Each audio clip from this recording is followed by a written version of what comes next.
All right, this is the second half of the Monday Man Check episode. I know on Monday I started the episode when we recorded this with the intention it was going on Friday. Well, here you go. Here's the second half, and it has indeed made it to Man Check Friday. So enjoy the episode.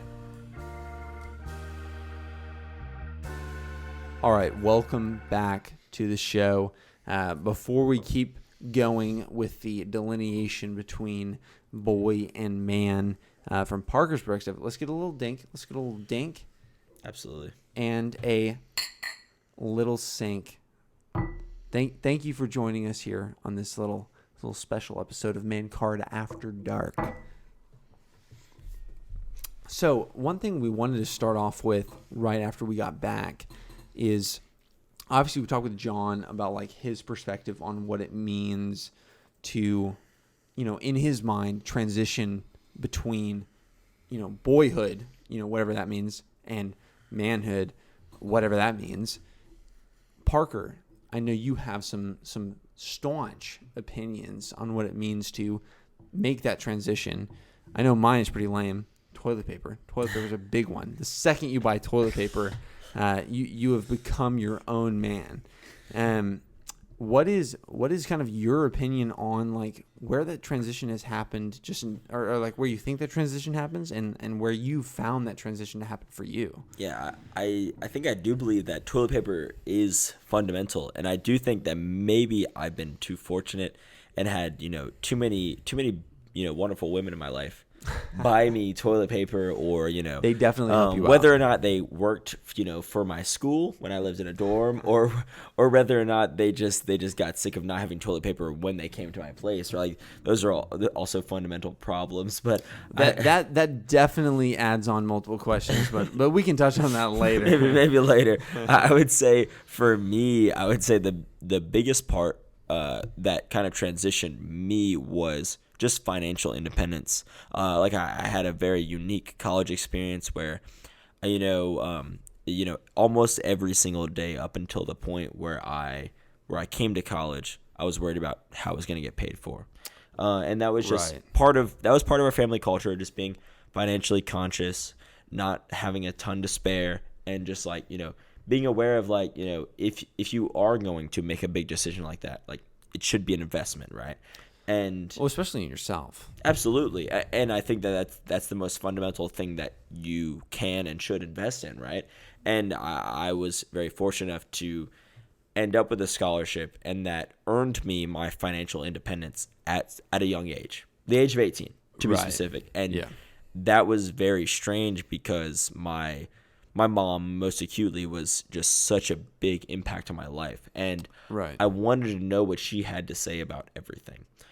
And isn't that funny? Oh, absolutely. I find that to be hilarious, where like obviously father figures are one of the most important like in a young man's life, but I think the relationship that we have and what you're describing with your mother is like we almost go a little bit out of our way, like in a sense, to like prove ourselves to our mothers to make sure that like they know that like, hey, look, like I can do it. I can do it. I am doing it. I think it circles back around to our instinct as protectors. It's like, all right, like who fundamentally is the first person, if you had all the power and money in the world, who's the first person that you'd turn back around to protect?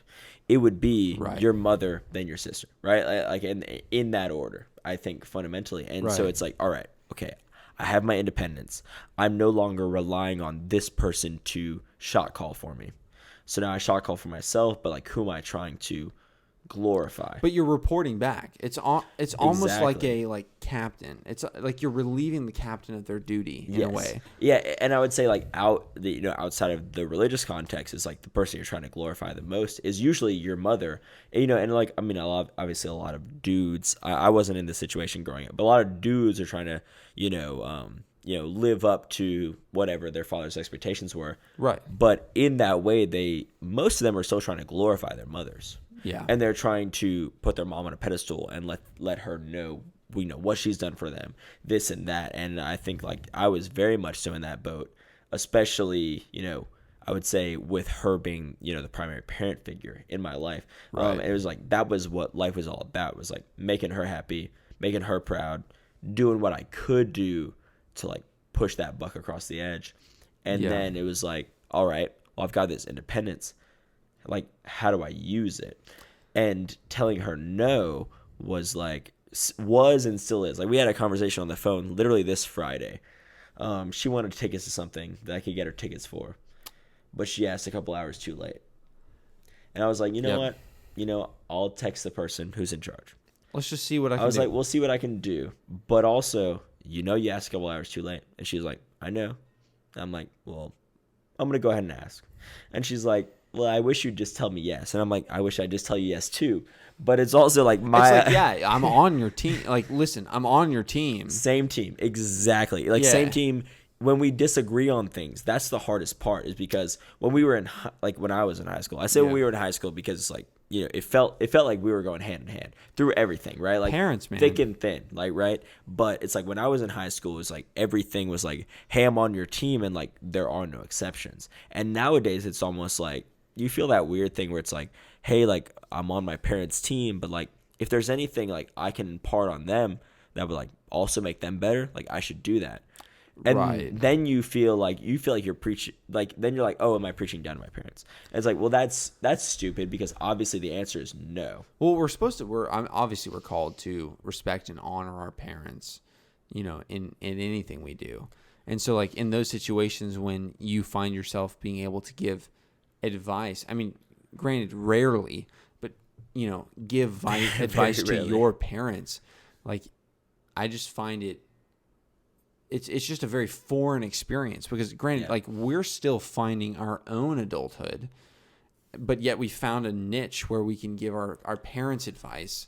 So I don't know, John, like, have you found any situations where you've been like, giving your parents advice, like, or is that just something that you don't want to do, or is that like too like foreign for you to do? No, absolutely. I feel like that's something that I feel, if you have a close relationship with either one of your parents, that's obviously going to be something that's eventually going to come up, I think, no matter what. I have had a couple of instances, especially concerning my mom, because right now, like, it's just me and my mom living together. My dad's traveling for work, and so 90% of the time it's just me and my mother. But there are definitely situations where I do end up almost feeling like the adult, which is kind of interesting. Like you're like almost taking over that role in a way. Well, it's like dad's out of town or he's leaving for a trip, and he says, "Hey, you're the man. You're the man in the house." That's right. You're the man. Very different context now. Yeah, for sure. But yeah, so it is a weird dynamic, but I think it's something that because you actually are. Like, that's the thing. When you were a kid, they would say, like, honestly, it's really almost just like an adult joke. Yeah, it's like saying, like, you're the man of the house, trying to bolster you up as a young gentleman. But now it's just, you hits actually way too real. Yeah. Yeah, it's like, listen, I'm gone. Like, you actually have to do the things that I would do if I were here. Absolutely. And it's honestly, like, it's a responsibility that, I don't know, I find it interesting, to say the least, because, like, if you don't take it on, what kind of a new what kind of man son are you? Man, adult, whatever. Yeah, are you? Yeah, exactly. It's like, are you living up to what you yourself are thinking, like, the ideal man is, and are you living up to what your parents think that you should be in their ideal sense of what a man is? Right. It's just this dichotomy of, like, balance that you have to find. Sure. Of course, especially with mothers, it's like, obviously I want to do everything I can to you're supposed to honor your mother and father. Like, that's just drilled into my brain. But at the same time, it's like, we're all humans. So, like, they don't know everything. They don't know all the answers, and sometimes we know answers that they don't know. And it's really easy to get really fucking condescending. You know what I mean? Like, you're talking to the right guy. Like, with my mom in particular, like, she's the most strong-willed person I've ever met in my life, and I know fundamentally she's way smarter than I will ever be. Well, of course. And it's tough. It's tough to sit there and be like, all right, like, we're not going to sit here and compare IQs, but yours is bigger. I know. Like, it's just like, we're not going to sit here and whip it out. But, like, you know, Mom, like, you've got me. You got me. You've got me. And so, like, I have to sit here and figure out how to work around you in this playing field that you've built for me with your big brain. Yes. And, like, how can I best live within the confines of this game that we've designed together, but, like, really you designed it. And, like, that's really difficult when she's, like, I feel like that was, like, the hardest part is, like, being able to recognize, like, all right, my mom held all the cards because that was what was necessary. Yeah, well, I mean, that's at the parent's time. job. Yeah. Absolutely. And it was for my best interest. And growing out of that into a realm where her holding all the cards, albeit maybe she wanted to, was not necessarily the best thing for me. And she had to relinquish some of that control. Sure. And so it's like, and I took that control and went, 100 different directions. But she doesn't necessarily experience that until it all comes back, right? And so when it all kind of snaps back to reality and she's like, all right, well, how many different ways can I quantify how you experience, like, your freedom, right, your control, right? And she's like, all right, well, you got all right, where do you live? What do you do? How much money do you make?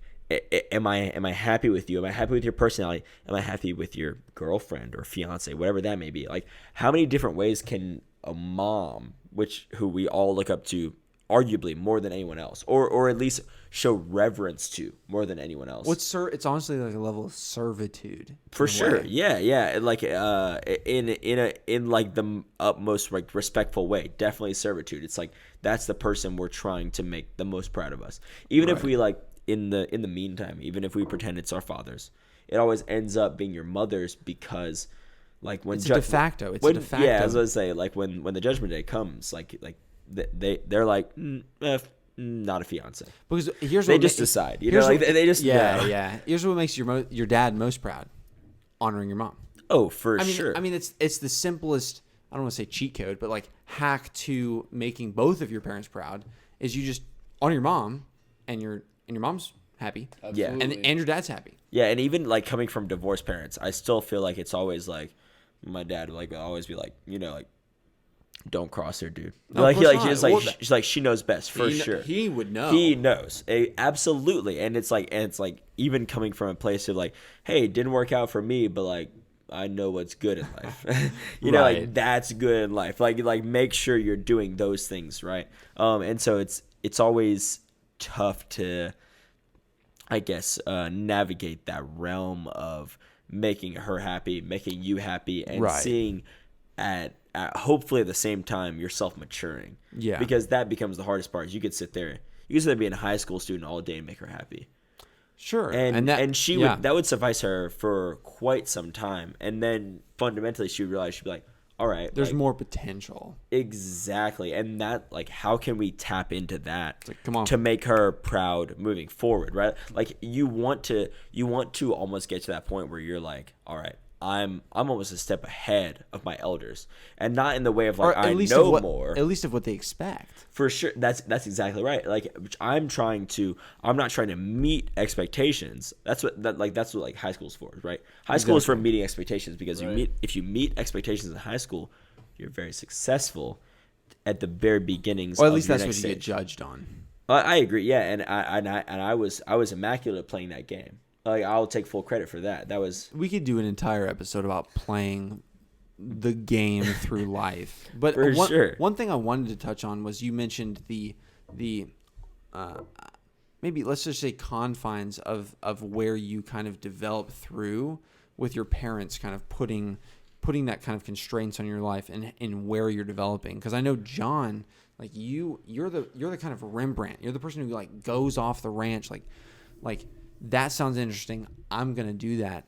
Did you ever find like your parents defining that box for you when you were like growing up being any kind of like restrictive, or did you find that kind of like designated space to be the space that you needed to grow and then break out of, like really launch from? Honestly, I think one thing that I am thankful for my parents is that they did give me a lot of freedom.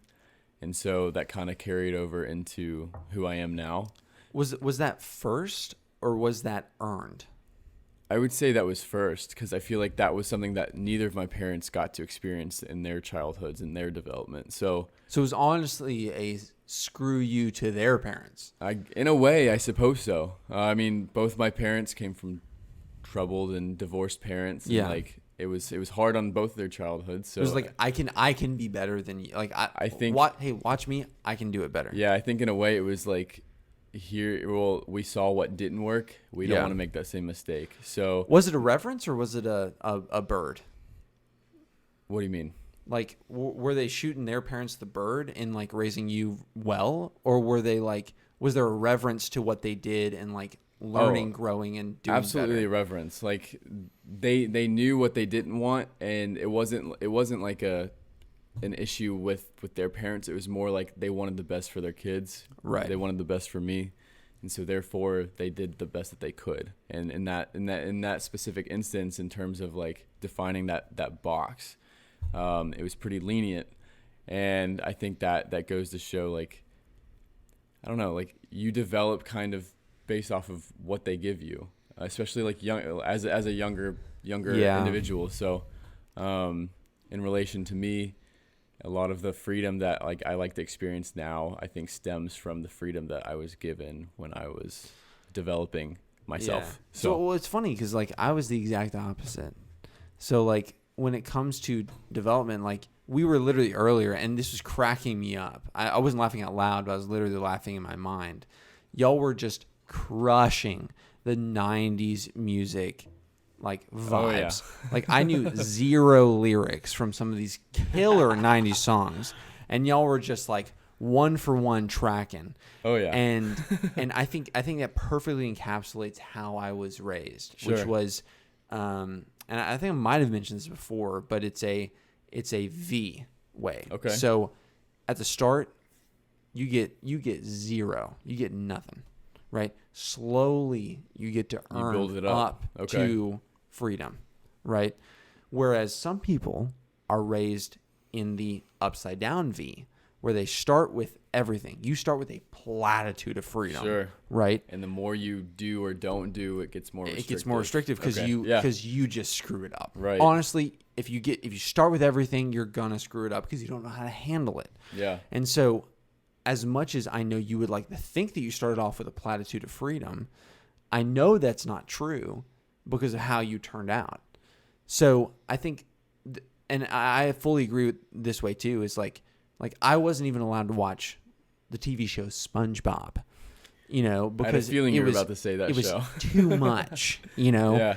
Now, granted, of course, that TV show was designed for Adult Swim and transitioned to Cartoon Network. So, yes, there were some of those adult themes that were transitioned over. So, yeah, I get the concept. But with it comes to the idea of like, okay, if you're going to restrict anything, it's like, you're going to restrict that of all things, So, yeah. So like, yes, I was raised in the V way where I had zero responsibility, and I really truly think that created different problems, right? So like whereas you guys have completely different issues and struggles than I did, I definitely was raised much more under a rock. Like, and a perfect way is like I didn't know the songs that y'all were playing earlier, Sure. Yeah. right? And I was raised on the Beatles. I mean, I don't think that's a bad way to grow up on. No, You know what I'm absolutely saying? not. Like, but that's what I was raised on. Like, I grew up in the 70s, right? So like that was the music that I was listening to. Like, I was growing up with the Beatles. Like, I was listening to their top hits, and then I was like, oh, well, the Beatles are good. So let me dive a little bit deeper. I just find that versus, raising, there's a good balance between the two. So I don't know, Parker, like, how do you feel like you were you raised with like a platitude of freedom because you were like the man of the household? Or do you find like, even with you being the man of the household, you still had kind of those restrictions from the start? Yeah, I would say it was definitely always an uphill battle. Like I never even, that's a good way to even describe it. if I was the man of the household, which like in my opinion, even after my parents were divorced, I had an older brother. And my older brother, like, it was always like he was always my role model. No matter what it was, he was always my role model. I mean, legend. What's up, Will? Absolutely. Like, you're a real. And so it was like, so there was always something, some ideology, some, event to have reverence to, right? And it was always like, that was like what it was. And even when my parents were together, like my parents didn't get divorced until, I was in, grade school. And so it's like, I had like, tons of afternoons where, my dad would come pick me up from, preschool, and then we go pick up my brother and sister from elementary school, like yada yada. Sure. And obviously, like as far as the music thing, I think that's hilarious that you touched on that, because my dad was a music teacher for 20 some odd years, so we had very different ideologies about music in particular. It was like, well, like what do we like? It was like whatever dad turned on, and so he'd be showing you the Beatles, and then like we talked about last night, then he'd be flipping through his cassettes in the back seat, and then he'd pull out a Beastie Boys tape, and then he'd pull out some Ozzy. Whoa, you're hiding something from us now, right? You got a little bit more secret tapes in there. Exactly right. Yeah, and he would know exactly. I mean, I'm sure maybe the older listeners would appreciate this. He would know exactly what track to flip to. It wasn't like, I think this might be track 7. It was like, no, this is track 7. I don't have to think about it. Skip. Track 7. This is the song I wanted. Right. It was like back, when it on your little display on your car, it wouldn't say which track was which. It was just like, and then later he'd grab the the jacket cover out of the back seat, and he'd be like, check out how cool the cover art is. This right? is what's called a centerfold. Yeah. Well, the angel is the centerfold, of course, but dad would be like, check out this crazy like art on Ozzy's album, and I'd be like, Dad, I'm 7. And he'd be like, all right, maybe a little. It's like, okay, hold on, let me show you a couple of years. Yeah, but just always, it was always like, a diverse set of things, but I never felt like the man of the household. Like I always felt like it was like, my brother would remind me. He'd be like, hey, like it's Monday. Me and you got to take the trash out. You grab the recycling, I grab the trash. It's like, and I was so fortunate to have someone who was like so nonchalantly, like a leader, figure. Leader. Yeah. Like for sure. And like don't get me wrong, like through most of my formative years, so the years that were important in my opinion, my dad was a father figure. Like sure. I didn't not have a dad, but I also had that person at my house that was like, hey, like if this has got to get done, and me and you're the only ones to do it, we just do it. And I really appreciate that, because now it's like, all right, okay, trash gets full, take it out. We just do it. Like that's because that was how I was taught, and that wasn't even necessarily through a father, but it was through someone who taught me, right? Like, which essentially boils down to the same things. So Pixar. Honestly, I'm just gonna give Pixar a radical shout out, because I cry at almost every single one of their either shorts or movies. I don't know what they do, what they put in their secret sauce. I cry almost every time. But one of their most recent movies, not their most recent, but one of their most recent movies is called Onward. Have you seen Onward? I have not. Okay, so Onward is basically, knowing you and knowing how you were raised and grew up, that movie is going to make you absolutely cry. Like it's gonna make you cry. Yeah. I would definitely recommend you watch it. It is because I watched it with my dad, and I was thinking like, oh, this is a movie about dad. He's trying to bring his dad back to have, a last interaction with his dad kind of thing. No. I thought I was going to cry for that reason with my dad. Absolutely hold not. hands, sing Kumbaya. No, absolutely not. It's a brother movie. There you go. So I know your relationship with Will. Yeah. And I've known that for years and years and years. And so I know that if y'all watch that together or you watch it separately, you would immediately FaceTime or call Will, and it'd be too like, much probably. You would be a little overwhelmed, because you'd be like, this is hitting a little too close to home. Yeah. Because I know you were the person for me that did a lot of those formative, like developmental teachings in those critical moments. And it was only because I had the opportunity to get taught by someone that I saw as an equal. Well, it's so special. It's which so is special. crazy. Yeah, because when you're like, oh gosh, like I got in an argument with one of my best friends last weekend. And it was literally all boiled down to like the reason I got so offended and argumentative was I was completely out of context. We all do it.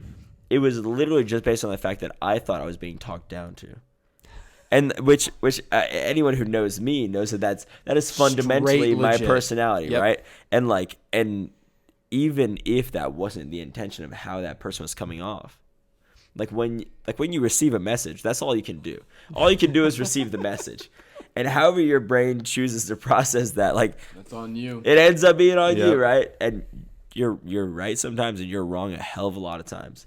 And so it's like I think that's really important, is based off of like having someone who is you see as a peer and you visualize as like someone like, hey, like, you know, he knows more than me, but he's on my playing field. Like we play the same game. Right. He can teach me. Like I feel like that's such a fundamental thing to allow people to teach you further in your life versus like people who have only ever been taught by a superior, primarily a parent.